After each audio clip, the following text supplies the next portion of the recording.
had a sudden panic that my mic was not turned on this entire time, and I've been filming for an hour. Hey guys, welcome back to my channel FoodishBeauty. If you're new, my name is TJ. Welcome to my beauty and lifestyle channel.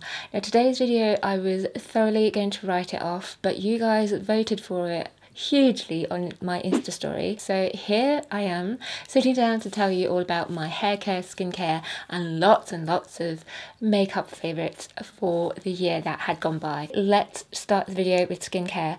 I'm going to be very strict with each category, and anything that is not mentioned but has been a repeat favorite of mine I will list in the description box below. So please feel free to open the description box whilst watching this video at the same time. I think that might actually make more sense to you. Now for skincare, I have to say I am not hugely experimental because I know exactly what my skin loves. So for anything to actually make it into my skincare routine is a huge achievement itself. And this year, two things made it into my routine. The first product is Peter Thomas Roth's Pumpkin Enzyme Mask. This is a skin resurfacer mask. It resurfaces and chemically exfoliates your skin with acid. So it does sting a little bit, but oh my gosh, the result is absolutely amazing. My skin is so smooth after using this mask once a week. It's just great. My second skincare favourite is the Pixi Glow Tonic. This is what I use as my toner straight after cleansing. Just a little bit of this onto a piece of cotton wipe. I use this every night and it's made my skin that much brighter. The hyperpigmentation has kind of all but faded. I find compared to a lot of high-end acid toners out there, this one is quite gentle first of all, but also is super effective considering the price. Before we move on to hair care items, I have one random body care item I just have to tell you guys about, and it is a hand cream. Badescu Elasto Seamollient hand cream. It is such a great hand cream. My hands are always dry, constantly dry in fact. I also suffer from kind of hand eczema every now and then, so I'm always on the lookout for a good hand cream that is not too sticky, super absorbent, has a great scent, but also keep my eczema at bay. And this one seems to do the job so far. Onto hair care, this was definitely really hard to whittle down to just a few items, so what I think I'm going to have to do is do an actual proper hair care routine and hair care product video. So here I'm only going to include two favourites which really stood out for me last year. The first item is Ouai Hair Oil. This is not the hair and body oil, this is the one that is especially for hair. First of all, it smells amazing. It has a beautiful, really elegant rose scent, but most of all, this is just a very absorbing oil for my dry, parched, chemically treated hair. Every time I put this on, it doesn't weigh my hair down. It adds lots of shine. It makes me feel like I'm adding lots of nutrient back into my hair. Another hair product I never travel without nowadays is the Olaplex Hair Perfector number 3. My hairstylist actually uses Olaplex number 1 and 2 in the salon while she kind of bleaches my hair, and number 3 is what I use to maintain the strength of my hair at home. So if you have bleached or pastel hair and you're having breakage problems, especially at home after treatments, I highly recommend you use the number 3 treatment at home once a week. It is going to change your life. Moving on to base makeup, I'm going to keep it short and sweet here because 2017 is actually the year that I completely ditched foundation altogether. My skin thanks me for it. It's the best it's ever been, and now I just wear a little bit of concealer and a touch of powder. As a result, I don't have a favourite primer or foundation to tell you guys about. Concealer wise, I did try out a good few before settling onto my current favourite, which is the Nars Soft Matte Concealer that is in everyone's video right now. My two favourite shade is Creme Brûlée, which I use as a colour corrector around dark circles of my eyes, and then Chantilly as a highlighter on my cheek area and my forehead. Just an honorary mention for some of my old faithful as well. Tarte Under Eye Brightening Corrector, definitely an oldie but a goodie. Nars Radiant Creamy Concealer, Tarte Shape Tape. These are all of the concealers or colour correctors I've loved over the year of 2017. My favourite powder of the year has to go to the L'Oreal True Match Super Blendable Powder. The shade I am is 1D or 1W in Golden Ivory.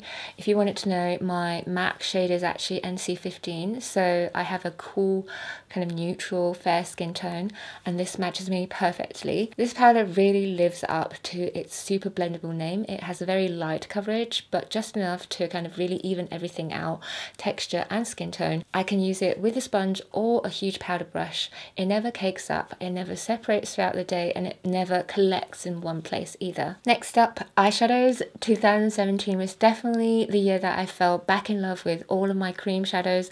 I think it's the fact that because I travelled quite a lot last year, and cream shadows are just such a quick and easy one and done sort of shadow option. My old faithful cream eyeshadow has to be the Colourpop Super Shock shadows. My top 3 Super Shock shadow that I've used non-stop from Colourpop this year is DGAF, which is a beautiful shimmery burnt peach, So Kitsch, a medium olive with tons of violet, lilac and silver and gold glitter, and Midnight, a shimmery black and khaki. Staying with cream shadows, last year I also fell head over heels in love with all of the Chanel Ombre Première cream eyeshadows. These are an upgrade to their Illusion d'Ombre cream shadows. The formula of these are so much better, they're less bouncy, they are more pigmented and more long lasting as well. My 2 favourite shades are Creme Brûlée, which is a rich shimmery copper, and Silver Pink, which is probably my all-time favourite shimmery taupe. Now before we move on to powder shadows and eyeshadow palettes, I just want to give an honorary shout out to the Urban Decay Liquid Moon Dust eyeshadow, specifically in the shade Space Time. This is a liquid glitter eyeshadow, super similar to the Stila Glitter and Glow glitter eyeshadows, but I think these don't get enough shout outs because they actually have a lot more multifaceted glitter in here, whereas compared to Stila, which is far more one-dimensional, kind of either silver or gold glitter, you get so many different colours of glitter in here. I cannot recommend it highly enough. For powder eyeshadows, I'm not going to go too much into details about it because I am planning to do a separate video all about it, and I'm talking about the Colourpop individual shadows. They launched their powder individual shadows this year. Again, these are all $5 each, if not cheaper when they're on deal. They're just so pigmented, super blendable.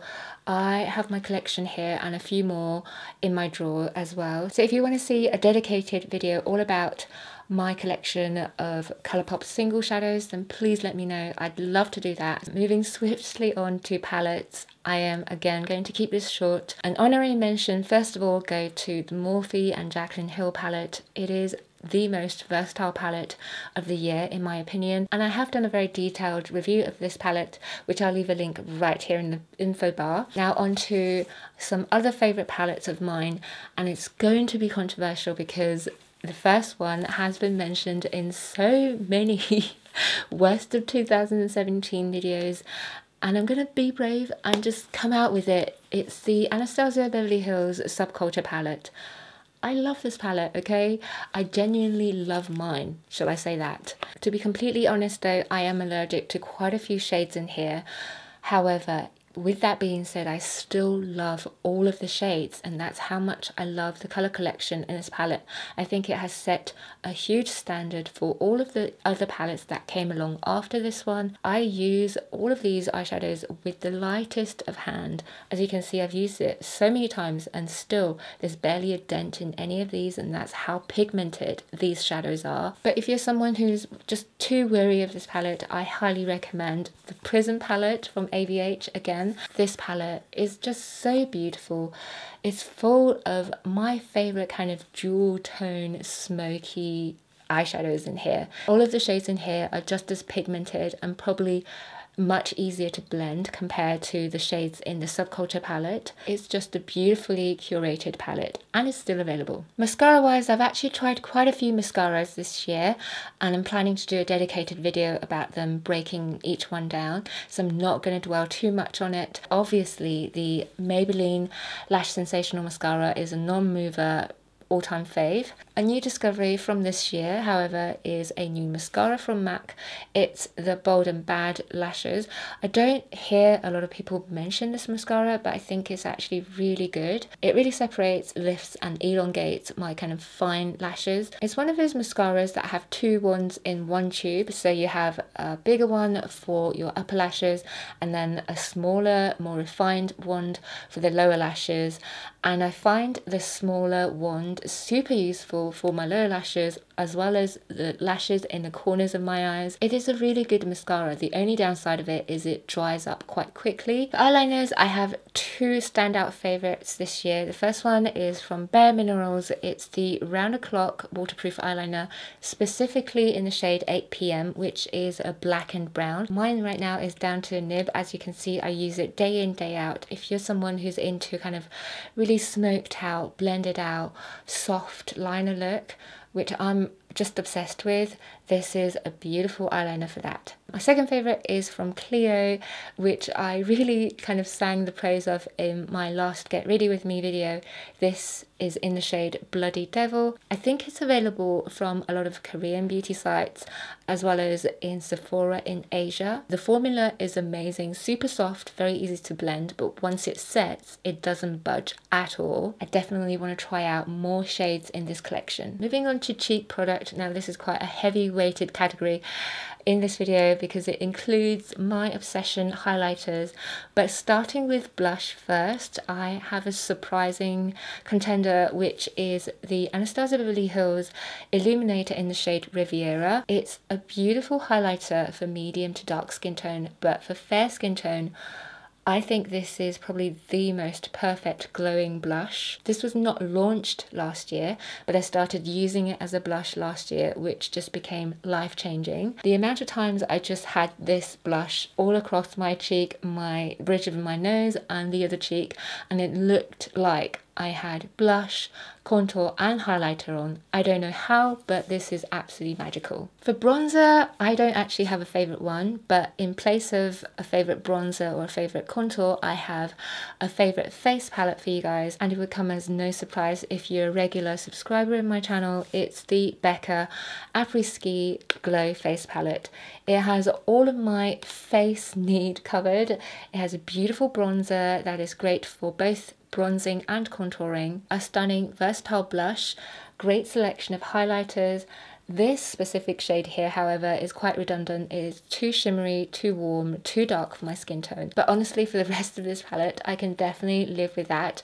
I've not been able to put this palette down since the day I got it, and I travel with it all the time. Now onto highlighters. Again, a little bit background story.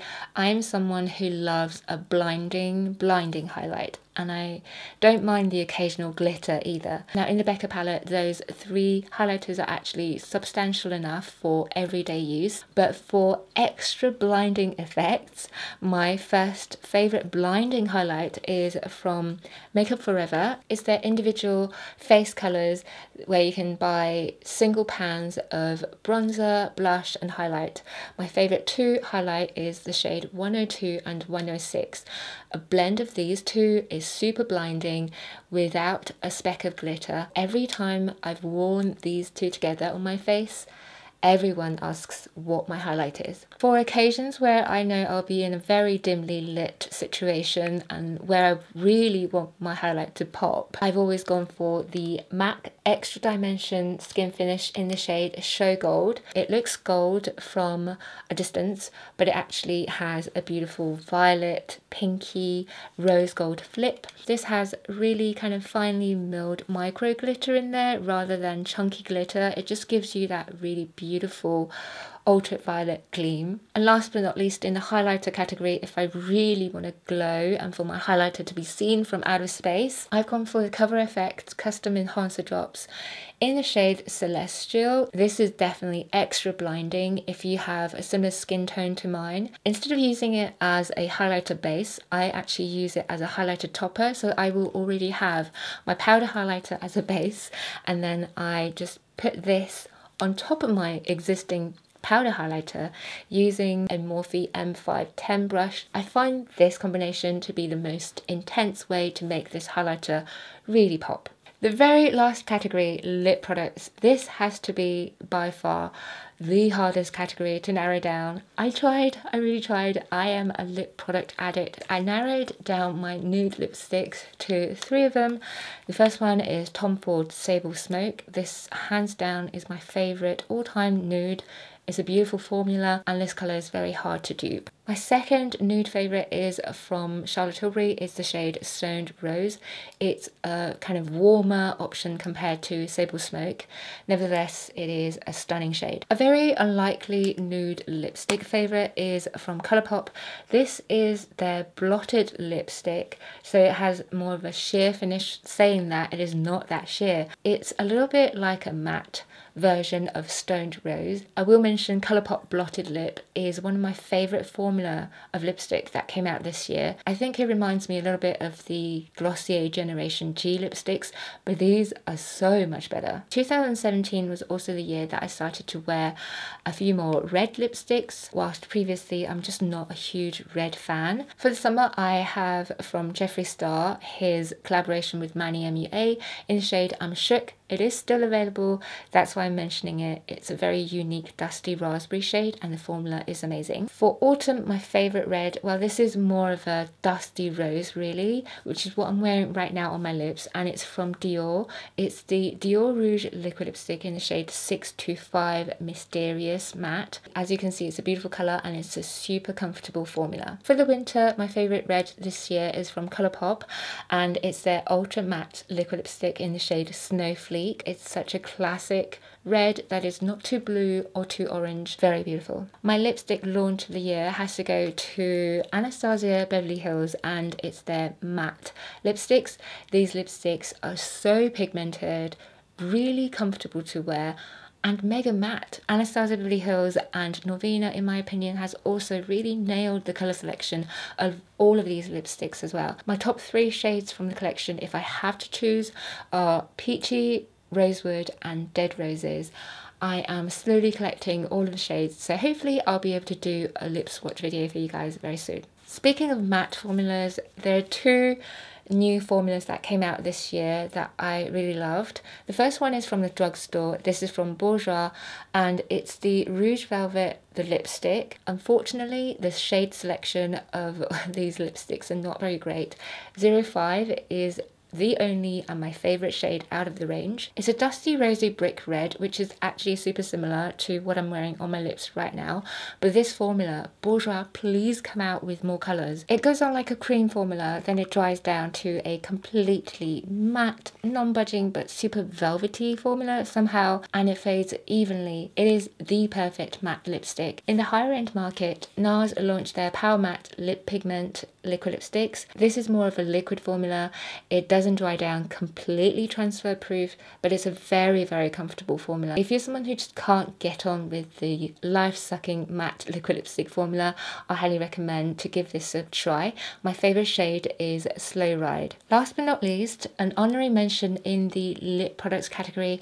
If you're a regular subscriber of mine, you'll probably know I am not a gloss fan. I love matter than matte lip finishes, but if ever I'm caught wearing a lip gloss in the year of 2017, it has always been the Jouer lip topper in the shade Rose Gold. It has a lot of multifaceted glitter in here, so it's actually really versatile to pair with any lip colour you have on. This formula is also for the girl that doesn't love a gloss feeling, because you can pat it down and the shine will remain, but none of that sticky feeling. Well, that is it, my friends. Thank you so much if you're still watching. I'm really impressed actually that I managed to film this video without running out of battery. So again, thank you for watching this video. Thank you if you voted in favour of me filming my 2017 faves. Please tell me in the comments of all of your 2017 favourites as well.